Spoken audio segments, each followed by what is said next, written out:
Welcome to Group Text. In the new movie Reagan, now playing in theaters, Penelope Ann Miller stars as First Lady and style icon Nancy Reagan opposite Dennis Quaid, who plays, you can guess from the title, Ronald Reagan.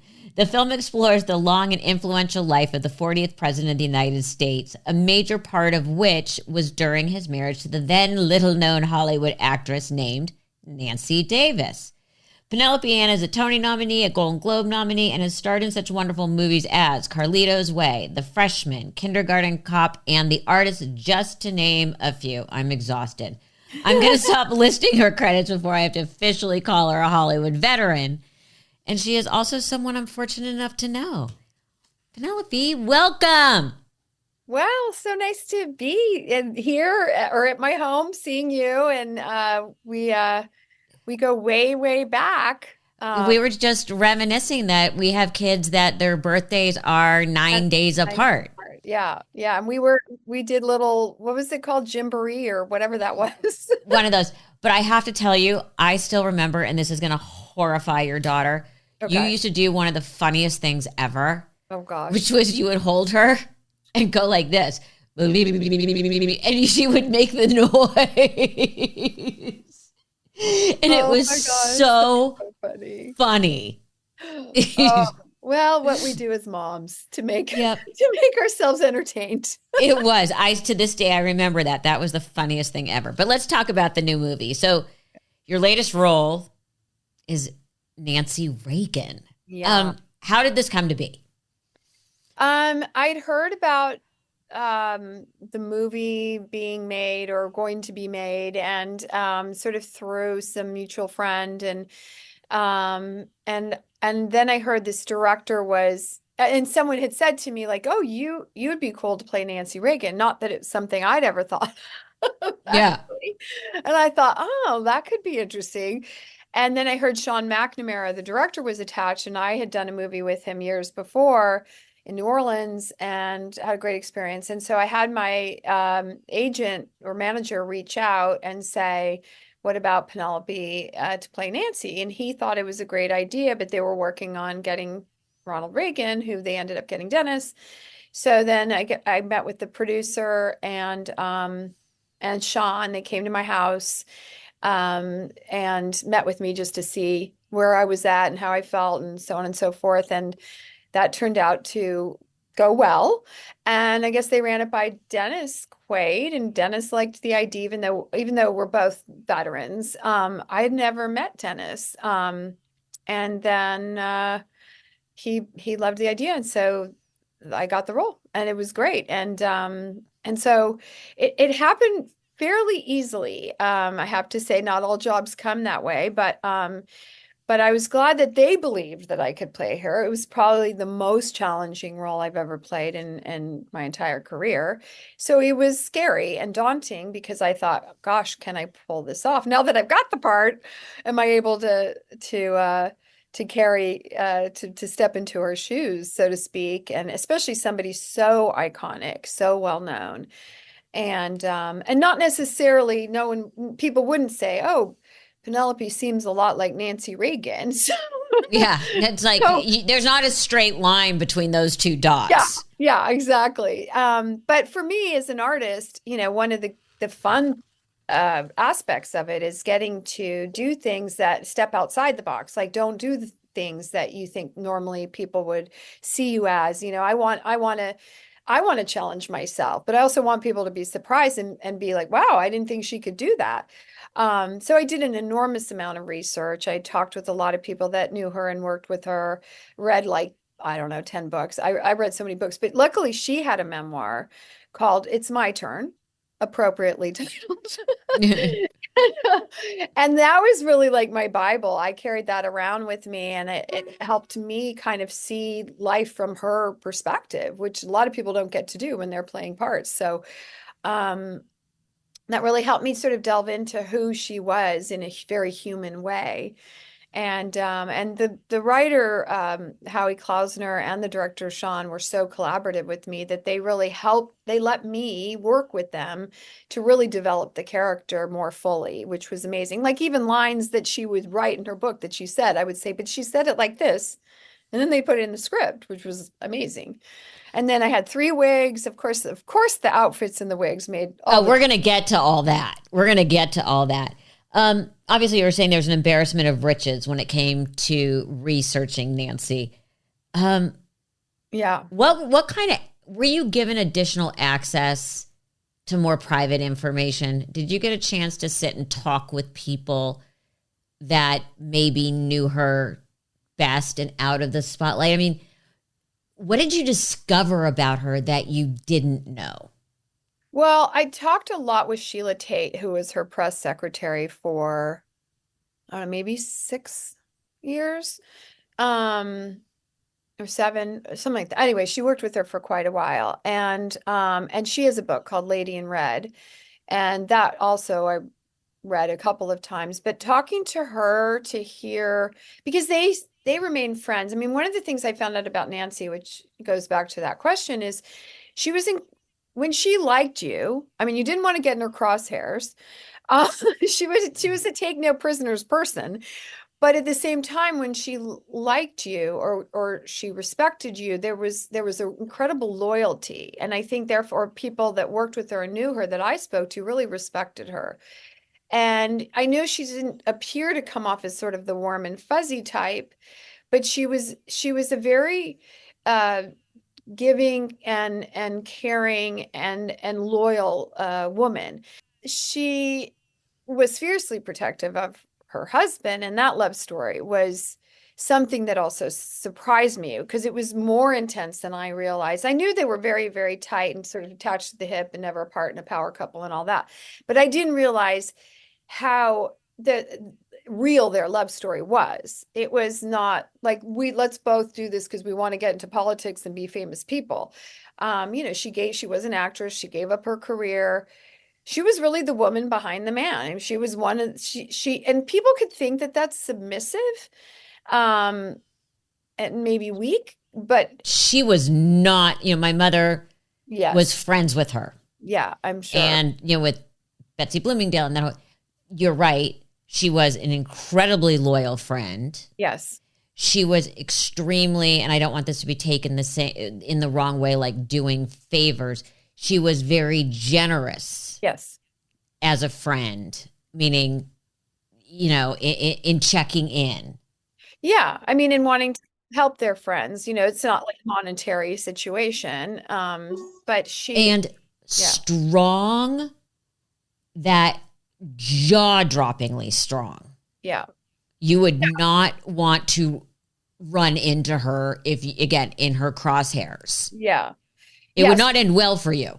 No, no, no. I mean, and it's not to say that she was sort of a puppet master either. It wasn't like she was telling Ronnie, who she called Yeah. her Ronnie. Um, he, she was his most trusted ally. So he went to her with everything and talked to her, and she had her opinions. He didn't always go along with what Mm-mm. she felt, but she really kept her eye out. And especially if you think about it, it was 2 months into him being president and at the White House that there was the attempted assassination. So her full-on protective mode went way up. And so she really wanted him to be surrounded by people that she liked and she trusted. And he didn't always listen to her, but he confided in her. And even their own son, Ron Jr., said, "My dad would never have been president of the United States if it wasn't for my mom." And it was because of her belief in him and her being so confident in who he was as a man and believed that he had a purpose that she helped sort of propel him. He needed her. And he said, "I would have lost my soul if Nancy hadn't come into my life." So in a way, there's so much power behind that, the woman behind the man, and I found that to be incredibly noble and cool that she was like, "I don't need the limelight." Of course, she was in the limelight, but she wanted him. She was pushing him out there, and she was going to stand by his side, no matter what. So that whole part of the story, I just think was really, really interesting and something that you don't see. He wrote her a love note every day. I mean, there's another book called I Love You, Ronnie, and it's all of his love notes and poems that he wrote to her on a regular basis. And who does that? I mean, it's not very common for a man to do that. So to also see his vulnerable side, and I think he was pretty destroyed by his first marriage with Jane Wyman, and she cared about being in the limelight. She cared about being a movie star. She hated that he was, Screen Actors Guild president and getting more political. She hated that, and that was really the demise of their relationship. And Nancy was completely the opposite. And I think that's what got him to go to say, "Oh, this is the woman of my dreams. This is my soulmate. This is what I want. This is what I need." And it took him a while to come around to that, but once he did, he was like, the way I just from the way you're describing it, it feels like he could believe in himself because she believed in him. correct. Exactly. And it was not in a manipulative, controlling way.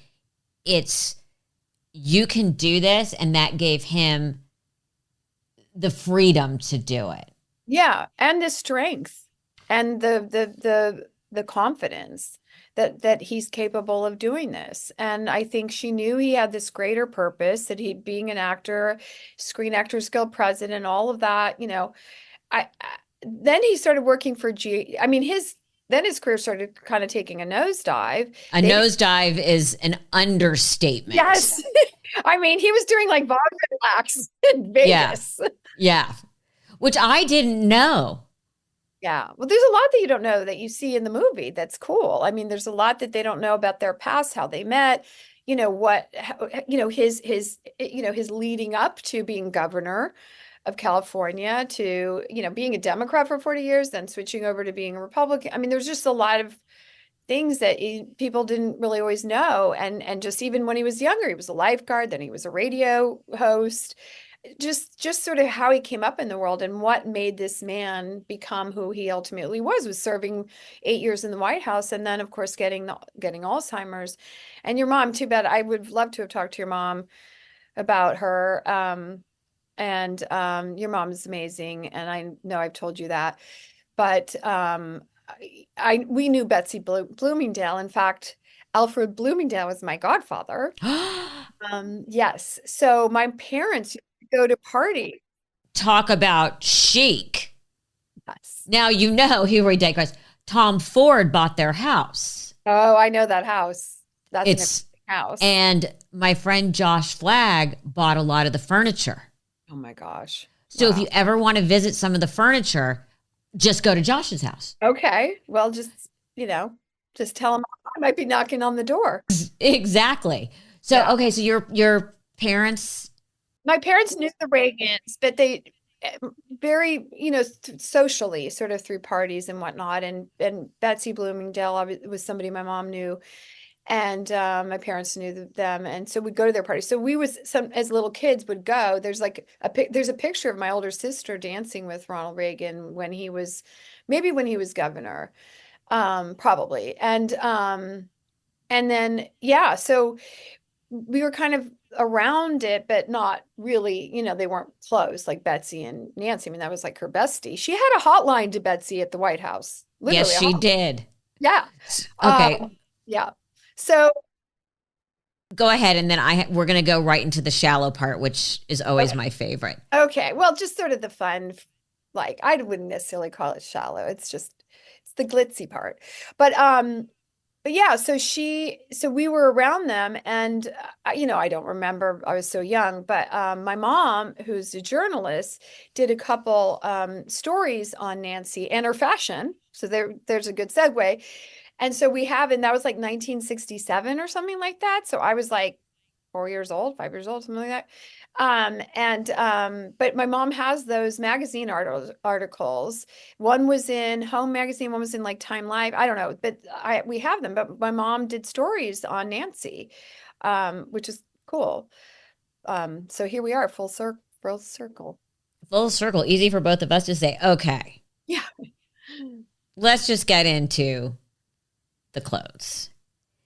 How much, like the white, by the way, you look spectacular in that white one shoulder evening gown from the inauguration. Oh, yeah.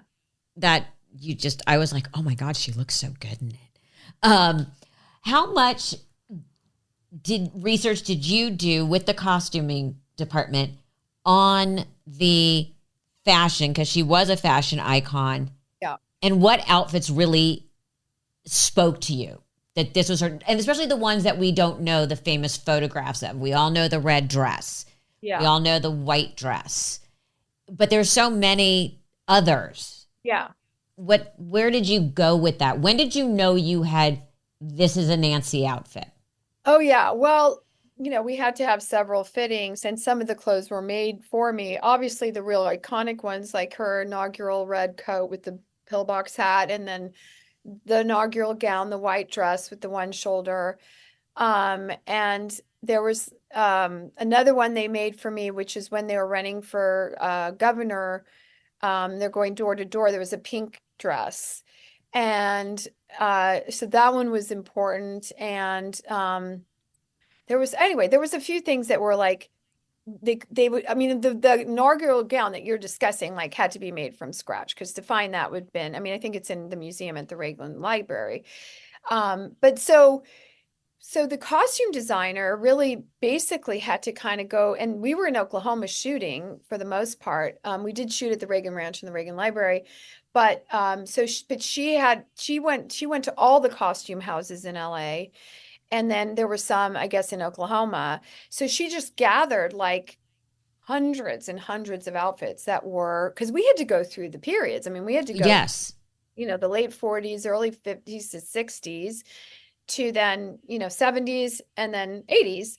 So we had to run the gamut of all of those eras and those clothes, and the clothes that Nancy would wear. So of course, thank God we have a plethora of, thank God for Google search or whatever, but there was tons of photographs plus books with her clothing in it. And you could tell even from a very early age, when she was an actress, I mean, clothes were really important to her. And she obviously loved fashion, but they were specific to her. And even through the eras, they were sort of perfect for those eras. Even the 70s stuff, which I kind of loved too, there was that sort of with her cool short hair, and then it was darker, and she'd have these sort of very A-line groovy sort of dresses.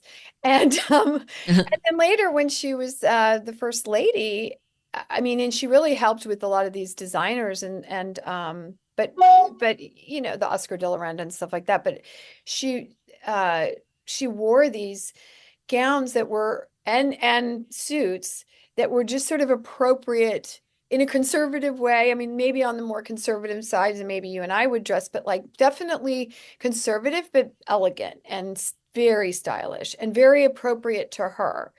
And she definitely had her own style. I mean, when you think of her, you do think of that. So it was really important. It helped me get into character, to be honest with you, to wear those clothes. So yeah, once we sort of had them on, we'd kind of know, we'd take photos and we'd be like, oh, this is so Nancy, or this is perfect Nancy. Or we would find a photograph where it was very, very similar to something she'd already worn.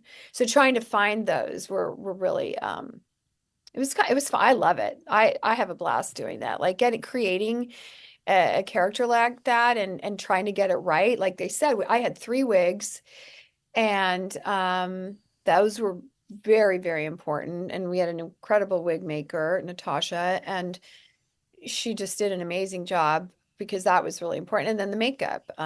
So all of that really helped me get into character, but also helped hopefully people seeing and think, oh yeah, I can see she looks like Nancy. Enough. Oh no, you look like Nancy in it. Which outfit, when you put it on, was the one where you said, as an actress, and obviously not just on the internal stuff, nailed it? I feel her through this look, because it was so distinctive. Was there a moment, was there one costume fitting you did and went, I got it. I get her. Was there ever that moment where substance and style crossed for you as an actress? I know that's like a very long, stupid question, but there you have it. No, it's not. It's just hard because there were a few that felt like that. And that was for the era. There was this one outfit where she meets him for the first time in his Screen Actors Guild office. And that outfit was like, once I tried it on, I was like, oh my God, this is amazing. And just looks so appropriate for what she would have worn then. And then there was also their first date. Like there was a gown that she wore in a photograph. So it wasn't exactly like that gown, but it was just that one was I loved that one. That one just where they go on their first date was just it just fit me and it looked great. There was also that red dress. I'm gonna say them all, like probably the red dress when she's actually there was this one red dress that was amazing. Um and and then later there was like it was I think at one of the debates or whatever where she had the bow and the sleeve and the skirt, and there was one where I say let Ronnie be Ronnie. That outfit was such a Nancy outfit. It just was that sort of almost like had that Chanel kind of look to it, and just really encapsulated that, the skirt a certain length, the tweed. It just everything was kind of just right on. And especially when I wore those clothes, because that's really how we remember her mostly was the White Mhm. House years. Those sort of the 80s look that she had. I think it was that it was there was a particular suit. There's one red one and then there was a blue one, and they're just were just just hit the nail right on the head. So and that really really helped because she just had a certain regal sort of stoic kind of quality about her.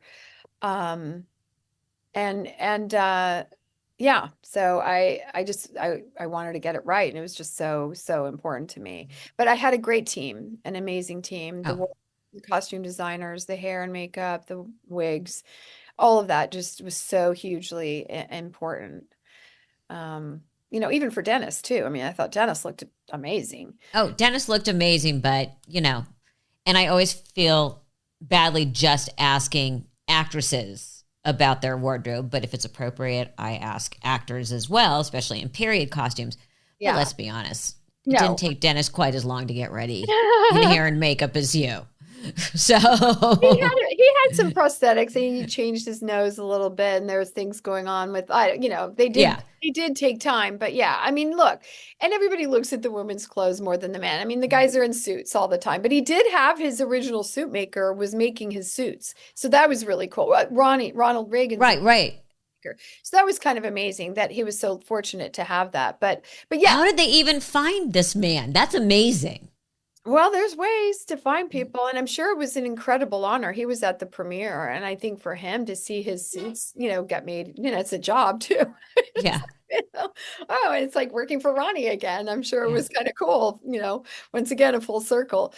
Um, but yeah, I mean, that was really the fun part for me, honestly. I really, and obviously it was really fun playing opposite Dennis, and he was such a, we just had that chemistry that was so paramount. It was so important that Ronnie and that we get that right, because they were a power couple and they were tied to the hip, and they were so important to each other, that relationship had to be also, it had to work. And luckily, even though I hadn't met Dennis before, we worked very, very well together. But so that also made a difference to me, was having I- him. Yeah. Their relationship, and people think a lot of it is just the story, was truly a love story. Mhm. And it withstood everything. When Yeah. you look at her, not even just from the movie point of view, but as a person and an actress, how do you think, how profound was the loss to her? How would people understand? I mean, of course we see it in the movie that we should all, if you know a couple with that kind of relationship once in your life and are one, it's extraordinary to watch. Yeah. Yeah. I It's mean, yeah, and it's true. It's sort of one doesn't go without the other. So I think losing him and losing him earlier, because she didn't, it's not like he died, but he had Alzheimer's. So eventually she was going to lose him and his full self. And that to me is just, I can't imagine how tragic and sad seeing somebody sort of slowly die within themselves as they are still living. And that must have been just the most heartbreaking aspect to that part of that time in that relationship for her, because she knew she was losing, her soulmate and her partner and all of that, but she was, never going to leave his side and be there for him. But that's what's so cool, and I don't want to spoil it, but at the end of the movie, in the credits, you see her, and I won't say too much, but you see her at the funeral, and anyway, it's hard for her to let go. Yes, And I'm being careful also. So I understand you have, what you can say, what you can't yeah, say. well, also, if people haven't seen the movie yet, and by the way, it is coming out on home entertainment and on demand. It has been in the theaters and it's done quite well. And we had a 98% approval audience rating and a Cinema A score. So the word of mouth is tremendous. But if you haven't gotten to see it in the theaters, which ideally is the best way to see it, frankly, it is going to be on demand. And hold on, let me check my notes. Exactly. I'm Uh, looking at mine. I just have in theaters now. Yeah, well, it still is in theater, so still go to the theater if you can, because it's still out there. But October 15th, you can download it on video on demand, and November 1st on Blu-ray. On November, oh, I see.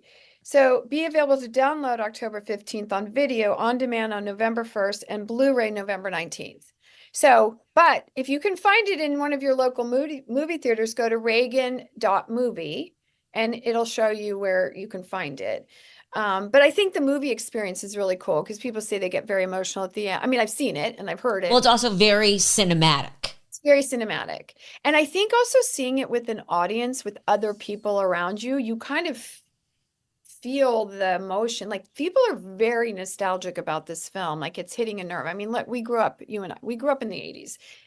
You know, whatever you think about Ronnie and Nancy or whatever your political beliefs are, that was kind of a fun time to grow up Oh yeah. from my point of view. I Oh, and think, all of our bad hair and those pictures that come back yes, to haunt us and our all. puffy shoulder pads and all the crazy, well, that was more 90s, I guess, but like still the 80s. There was just a time, and I kind of feel like people are very nostalgic, and the younger people, like even my own kids who didn't really know about the Reagans, and weren't alive, they love the movie, and so it's sort of like it's remembering a time that we went through, but then for them it's like, oh, this was how it felt then, and can we get back to that? And I don't know, I think it's making people very emotional. um it's really been surprising, like who the people I've heard from, not people just that I know, but like all the social media reactions I've had, is how everybody, men, like older men, and even my husband cried. I mean, people cried at the end of this movie.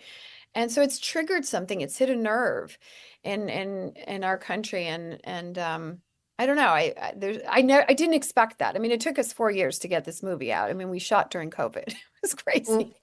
Wow. Yeah, Yeah. you forget that we had that block of time. But something else I want to ask you about, because Nancy Yeah. is not the first real life figure you've played.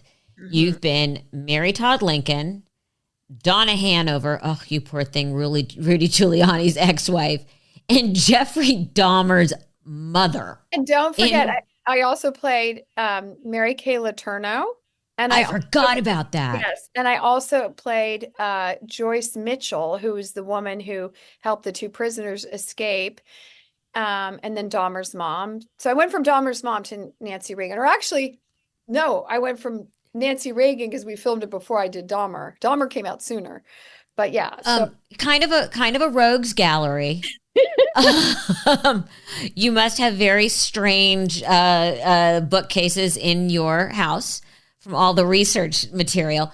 What is it with these real life women that fascinates you enough that you want to take these deep dives and play them?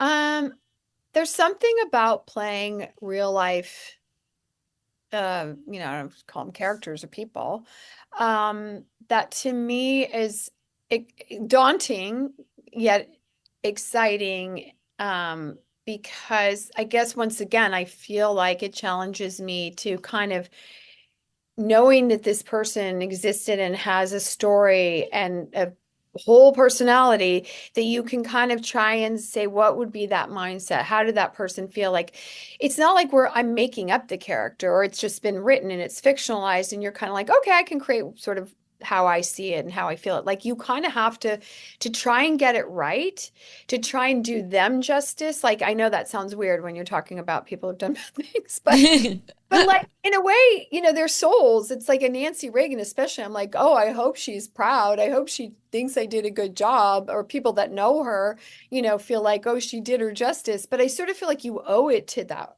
person to say, okay, let me get you right. This was a real human being, and good or bad. And I don't judge them, because when you're playing someone, you don't. I mean, we all judge ourselves to some degree, but I'm not outside looking. You know what I mean? It's like I can't Right. judge, like, do I think I'm a good person or a bad person? Because by and large, most people don't think they're bad people. So there's something kind of fascinating and interesting to me, and I love history. So it gives me actually an excuse to actually do sort of like, especially playing like someone like Mary Todd Lincoln and during that time and what it was like. And he had many assassination attempts on his Oh, life. yeah. And she was like into the seances. She lost three boys in horrific, horrible diseases, and then one in the war. And then she had one that she was estranged from, and then she was melancholy and put in like for a while. And she was in a, I don't know if it was an insane asylum, but like a mental home for a while. I mean, she's got a, And then died basically destitute. oh yeah. Yeah, no, and she was extricated. She was living in Europe, and it's just sad. There was a lot of sadness around her story, and a lot of people don't know about. She was such a character, and she redecorated the White House, and she was loving fashion, very similar to Nancy. There's a lot of parallels there because they were both vilified first ladies. I mean, they called Nancy the Dragon Lady. They did not like Mary Todd Lincoln. They loved Abe Lincoln. I mean, I'm sure there are people that didn't, but they were more beloved. The wives, not so much.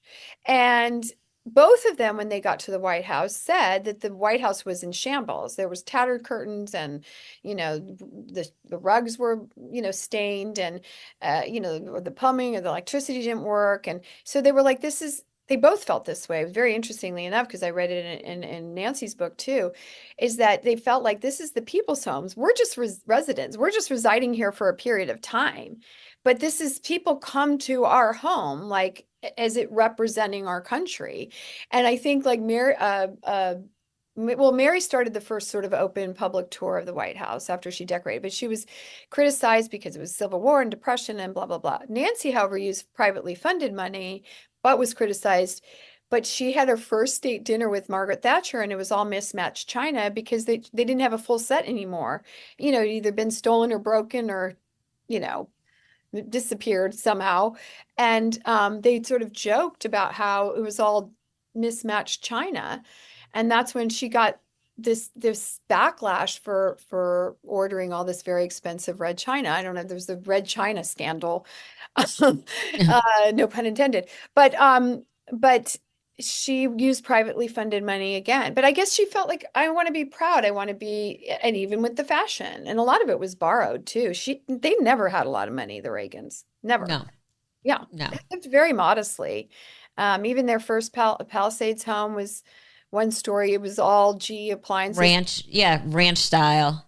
The Reagan ranch is teeny. I mean, that Oh, thing. I know. People think it's huge, and it is not. No, they have twin beds attached by a little zip tie. And the kitchen's tiny, the living room's tiny. They didn't add on, they didn't do any of that. You think they would have, but he was like a real rancher. He built all the fences, he loved his horses. And I think she would rather probably be having lunch with Betsy in Beverly Hills. Yes. She would go to the ranch and go, okay, I'll ride with Ronnie because my husband loves it here, so I'll make do, Yes, she was much happier, I think, in her booth at the Bel Air Hotel. Yes. Yes, I think she did. That's why she had her hotline to Betsy. She needed a break, but she loved the ranch because he loved the ranch, but Yeah. that wasn't really her thing. Um, but anyway, and then the funny thing is I was realizing, okay, there was Mary Todd Lincoln, there was Nancy Reagan, but The person who redecorated the White House, loved fashion, redid China, the whole thing, Jacqueline Kennedy, was beloved, could do no harm. I mean, weird that she, on the other hand, was kind of like so beloved and put on a pedestal, um and she wasn't, from my recollection, of course I wasn't really, too young to know. I think whatever. Anyway, I mean, I know her, but I wasn't, Right. I understand what you're you understand saying. where I'm going. But no, there's a whole psychological weird study somewhere in there. Yes, that's what I find, that it was interesting. I mean, it was Camelot, so I guess that's how they viewed it. And when the Reagans came into the White House, it was the economy was down and there was a lot. And I don't know why they disliked her. It hurt her a lot. I mean, she talks about in her book how she cried most of her 8 years silently in her bedroom at the White House, which is really sad, when you think about it, because I don't think, as strong as she seemed, and she was strong, I think she was hurt and vulnerable. And I had her insecurities too, which a lot of people wouldn't think when you meet her. But I think it was hard for her. So we got to at least have a couple moments about your unbelievable career. I mean, you have worked with some incredible, incredible actors, directors, crews, the whole thing, but you've had some very major leading men. Major. Yes. Other than Dennis, let's take Dennis out of the conversation for this, because you're like, I have to say Dennis. Who has been your favorite to work with, who has taught you the most, and who was just flat out the most fun? Oh my gosh. So Marlon Brando was a lot of fun. Really? That's not the one you would expect. No, he was really funny and a lot of fun. And That was the freshman. that was in The Freshman with Matthew Broderick and Bruno Kirby. And it was a comedy. I love doing comedy. I don't do a lot of comedy, but when I do, I just love it. I mean, there's Pee Wee Herman, who I adored, in Big Top Pee Wee and Adventures of Babysitting. I got to be comedic in that. But back to the question of the co-stars, there were so many for so many different reasons. There's so many great actors I've worked with, but the famous, well-known, iconic ones. I learned a lot from Al Pacino. I just think playing opposite him just lifted me in a lot of ways. It's like they say, when you play with a great tennis player, it just ups your game. De Niro taught me a lot. Robert De Niro, sorry. So Carlita's Way. I think we all knew who you meant. Yeah, okay. Yeah, right, because it's De Niro, but it's like Pacino, De Niro, Brando. Yeah. But yeah, that's like, hi, how do you, anyone who comes into work with you must just want to slit their wrists. Where you go, when I was on the set with Marlon. Yeah, Brando. Right. Anyway, let me tell you a few little tidbits, some anecdotes. Yes. Al once said to me. Yes. I think, De Niro was really interesting because he was the most method of the actors that I worked with of that generation, whatever. Evan Peters who played Dahmer, who was brilliant. So good. Brilliant actor. I mean, I was so impressed with him. He's very method. And I was like, oh my God, this guy is going into, he wasn't killing people, thankfully, but he was like in a dark place, very dark place. And he doesn't get out of it. And it's intense. I mean, he does a lot of dark stuff. And I know he wants to do a rom-com, but he's just known for that. But De Niro was very much in character a lot. And I don't know, he'd have me do things that I just wouldn't do normally on, when I'm shooting with somebody. Like, he told me to pause longer than I would normally pause to just make him more uncomfortable because of the character that he was playing. Is based on a true story. And then he'd have me say things that weren't my lines just to sort of shock them in a way or get them to react in a certain way. And I never had an actor ask me to do that. And I remember taking that away, with me as a little toolbox and having other people do it to me. When after a while, when you're doing a scene, you're so used to, it being said a certain way. And it was just my off camera. So I just thought that was interesting, I thought. And it helped and helpful. So that was cool. And, Al Pacino, I mean, they're all, here's the thing about all those actors that I found also very cool. And, just, I respected them for this, is that none of them care about being movie stars. They really care about the work. And I think there are certain, and you know this, you've been around long enough, where you can just tell when people want to be celebrities, where they just want to be movie stars or whatever, TV stars or whatever, and they're just really into that, and they're into the limelight and all that. They could care less. Like, I feel like that's the last thing that they care about. They just want to do good work, and they have a passion for their craft.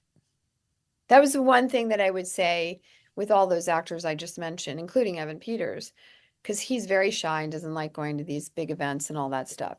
So the glamour and the glitz part was not, and Marlon Brando, which was, it's not like they're chumming up to the executive.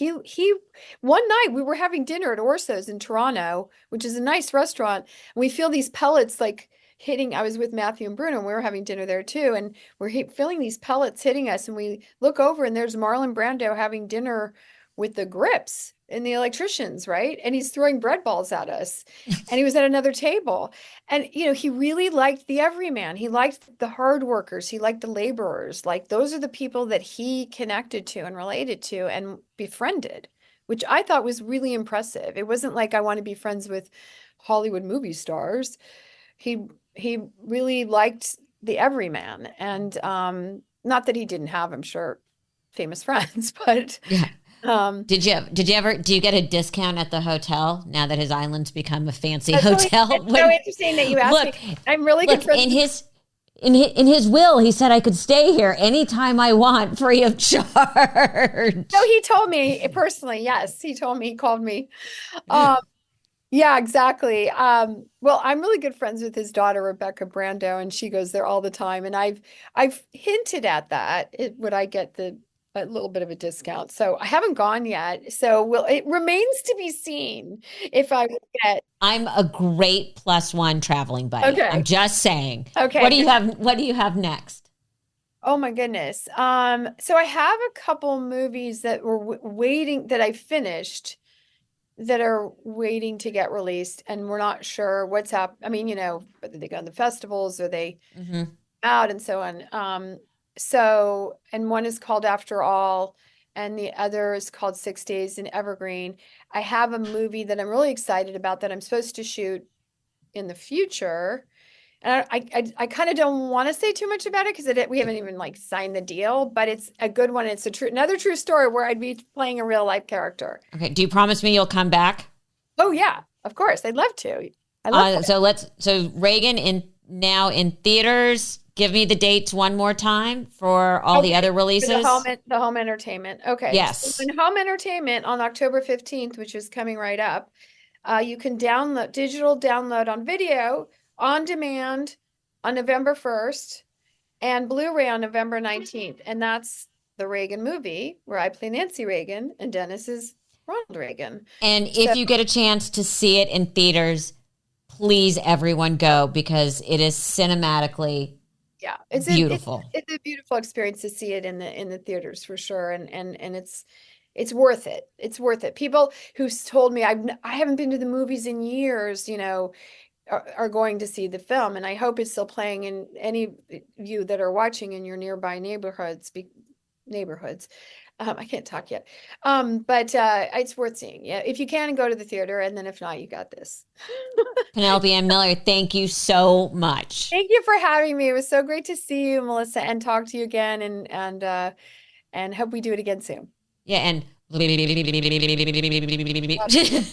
I know we do. And Thank Heidi's you. fun, and I hope our kids can run into each other because it'd be really funny to know that they were like in a little jamboree thing together. Well, we'll have to make that Have to do happen. that. Okay, all right. Bye. Thank you. Bye. Thank you.